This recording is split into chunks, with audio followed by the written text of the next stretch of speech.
The International Monetary Fund, the IMF. Do they save economies or enslaving countries? Or let's ask another way. Are the IMF loans a kind of bailout or a device of enslavement? You know the answer, and let's take a closer look and evaluate it. In this video, we will talk about whether the IMF lending improves an economy or makes it worse. Now, if you have any, slowly put aside all your prejudices and misinformation and discover the truth with me. A group of economists said that Turkey's increasing dollar need, especially after the currency attack, could only be treated with a loan from the IMF. And they even said no one can pay that amount of dollar debt but the IMF. Now, let's see if that's really the case. For the beginning, what is the IMF and what is it for? Let's answer these questions first. Looking at the general definition, the IMF is an international organization established to meet the dollar needs of its member countries. Don't be fooled that it is called an international organization. Whoever pays the most is the boss. In fact, since the raw material is in dollars and only the Federal Reserve can print the dollar, the boss is the US. You can see it when you visit the website. The most of the shares belongs to the USA.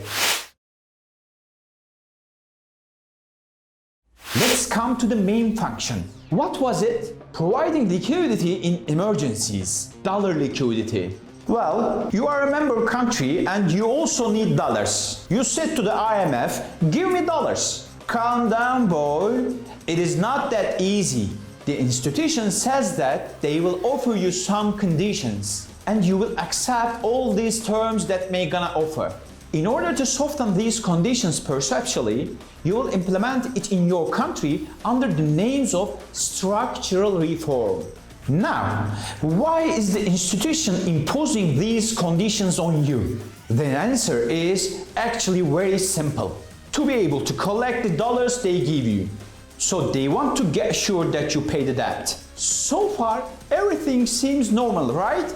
Listen, the conditions are so severe that you have no choice but to apply these conditions. Whatever it takes. So harsh conditions.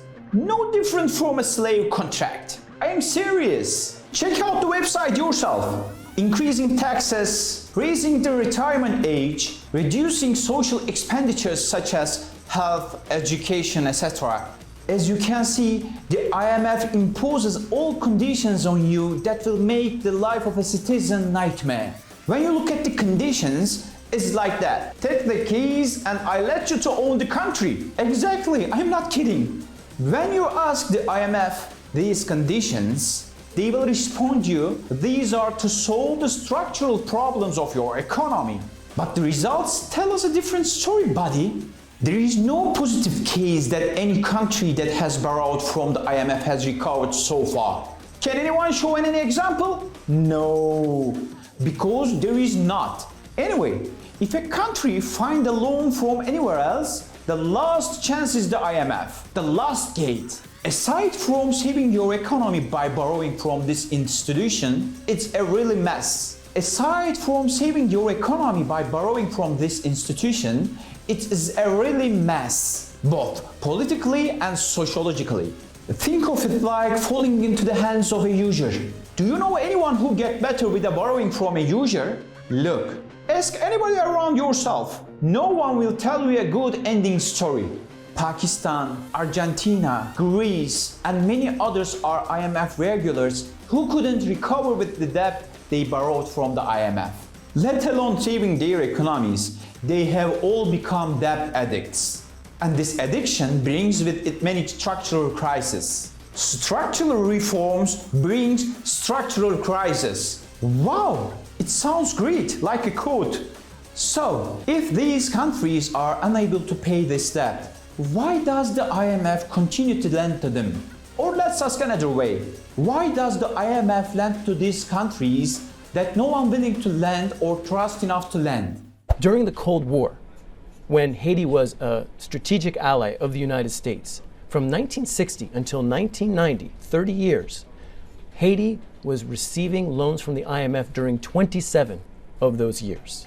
In fact, John Adams gives us the answer for this question. The second president of the US. He said the following historical quote in 1826. Or shall we say, he determined the strategy to be implemented for centuries. You decided.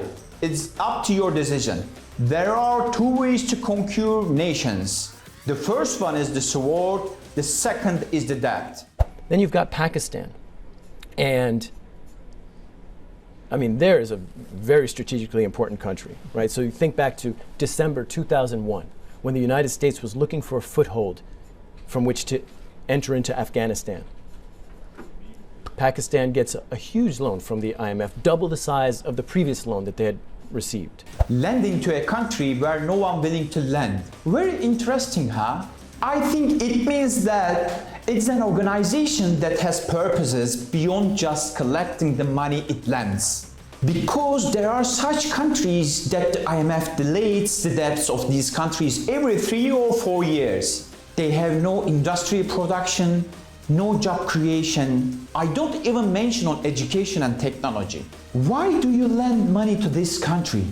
Because it is obvious that country cannot pay the debt. And the results, well, we see the level of development in Haiti and Pakistan after 30, 40, 50 years of engagement with the IMF. Thanks to God, Turkey put an end to this story in 2013, stopped borrowing from the IMF in 2005, from which the country had been borrowing since 1960. I mean Turkey, borrowed since 45 years continuously. This story of borrowing started right after the execution of Menderes, the former Prime Minister of Turkey. The first lending started with the putschists, then İsmet İnönü, after whom the putschists handed over the government. Later Bülent Ecevit, Süleyman Demirel, Tansu Çiller. By the way, those names were the former Prime Ministers of Turkey. Another putschist Kenan Evren too. Whoever comes to mind has gone and borrowed money from the IMF in Turkey's history. And finally, Turkey finished 45 years of debt addiction by paying the last installment in 2013.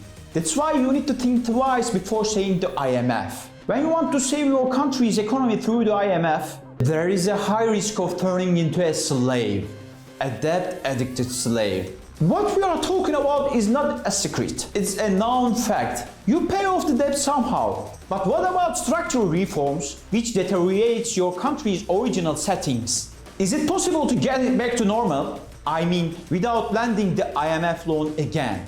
So, you see, the loan received from the IMF is nothing more than the infrastructure for the next higher debts.